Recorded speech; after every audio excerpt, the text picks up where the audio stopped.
राधे कृष्णा। जय श्री राधे। तो आज के वीडियो में हम बताएंगे लड्डू गोपाल जी की भोग सेवा के बारे में। तो किन चीज़ का भोग लगाएं, किन चीज़ों का भोग ना लगाएं, किस चीज़ का हमें लगाना चाहिए, किस चीज़ का हमें नहीं लगाना चाहिए। चलिए शुरू करते हैं। जो लोगों का पहला प्रश्न है, जो कुछ लोगों का कि भगवान को भोग लगाने के बाद खुद नहीं खाना चाहिए, किसी को दे देना चाहिए। ये एकदम गलत है। जो भी ऐसा करते हैं वो बिल्कुल गलत करते हैं। जो भी व्यक्ति ऐसा करते हैं, भगवान को जो भोग लगाया है, प्रसाद लगाया है, और चाहे वो किसी भी चीज़ का भोग हो, चाहे वो फ्रूट्स हो, ड्राई फ्रूट्स हो, कोई भी चीज़ है, भोजन है, भोग लगाने के बाद वो प्रसाद बन जाता है, भोजन नहीं रहता है। और आपको वो प्रसाद ग्रहण जरूर करना चाहिए। प्रसाद का मतलब होता है भगवान का साक्षात दर्शन होना। इसलिए आपको भोग लगाकर आपको खुद ही ग्रहण करना है। आपके घर में जितने भी सदस्य हैं उन सबको भोग प्रसाद लेना चाहिए। थोड़ा थोड़ा सभी को मिल बांट के खाना चाहिए। जो व्यक्ति ये सोचते हैं या कहते हैं कि भगवान का भोग लगा हुआ खाना नहीं चाहिए, उनकी सोच बहुत गलत है।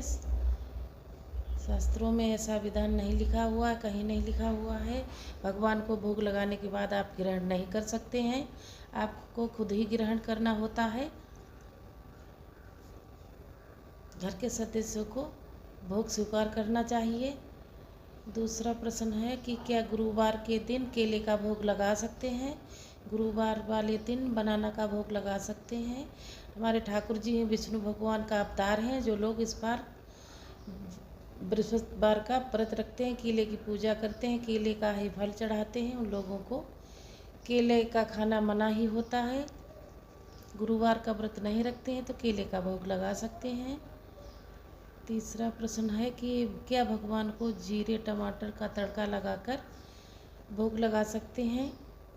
बस आप मसूर की दाल का भोग नहीं लगा सकते हैं, बाकी कोई भी चीज़ का भोग लगा सकते हैं। जीरे टमाटर हींग का तड़का उसमें लगा सकते हैं, और लेकिन लहसुन प्याज का यूज नहीं कर सकते हैं। बाकी आप हींग जीरे का टमाटर का तड़का लगा सकते हैं।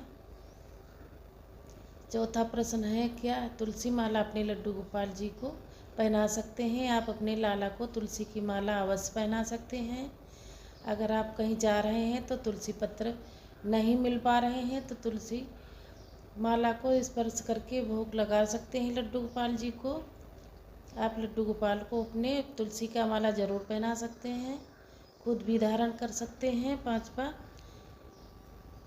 सवाल है कि चाय का भोग लगा सकते हैं या नहीं लगा सकते हैं। तो यहाँ पे हमारा पोता मंजीरा बजा रहा है। अपने लाला को चाहे तो चाय का भोग लगा सकते हैं, बहुत कम, अधिकतर मैं तो दूध का ही भोग लगाती हूँ। चाय का भोग लगाना है तो आप लगा सकते हैं कभी कभार, रोज़ नहीं। भगवान तो प्रेम से रीझे हैं। भगवान ने दुर्योधन की 56 प्रकार की सेवा विवाह त्याग दी थी, केले के छिलके का पालन किया था। आप चाय का भोग कभी कभी लगा सकते हैं, रोज़ नहीं। ज़्यादातर दूध मिश्री का ही भोग लगाएं। छठा प्रश्न है, लड्डू गोपाल जी को कितने बजे उठाना चाहिए? मौसम के अनुसार ज़्यादा से ज़्यादा सर्दियां हैं तो 7:30 बजे उठा देना चाहिए। कोशिश कीजिएगा मौसम के अनुसार जैसे चेंज आते हैं आप उसी प्रकार अपने लड्डू गोपाल जी को रूटीन चेंज कर सकते हैं। मंगला आरती नहीं होती है तो बहुत छोटे बालक हैं, बहुत ब्रह्म मुहूर्त में नहीं उठाया जाता है। छोटे बच्चे हैं इसलिए गर्मियों में 6:30 बजे उठा सकते हैं, सर्दियों में 7:30 बजे उठा सकते हैं। इस प्रकार उनको सर्दियों गर्मियों में उठा सकते हैं। अगला प्रश्न है, क्या लाल मिर्ची का भोग लड्डू गोपाल को लगा सकते हैं? बिल्कुल लगा सकते हैं। अगर आपने कोई भोजन पकाया है, लाल मिर्च का ये प्रयोग किया है, तो आप लाला को उसका भोग लगा सकते हैं। ज़्यादा तीखा नहीं होना चाहिए क्योंकि वे छोटे हैं, बालक हैं। उसी प्रकार भोजन लाल मिर्च डाल सकते हैं, थोड़ी सी डालें। मशरूम का भोग नहीं लगाना चाहिए। उसकी उत्पत्ति बड़ी अजीब तरीके से होती है, इसलिए मशरूम का भोग नहीं लगा सकते हैं। आप तुलसी माला पहन के खा सकते हैं। तो हमारी ये माता सुबह की सेवा, ठाकुर जी की नवरात्रि की, सबसे पहले लड्डू गोपाल जी की सेवा, फिर अपने माता रानी की सेवा, पूजा विधि। तो ज़्यादातर दूध, चावल, चीनी का भोग लगा सकते हैं। कमेंट में ज़रूर बताइएगा कि आपको हमारी ये वीडियो कैसी लगी।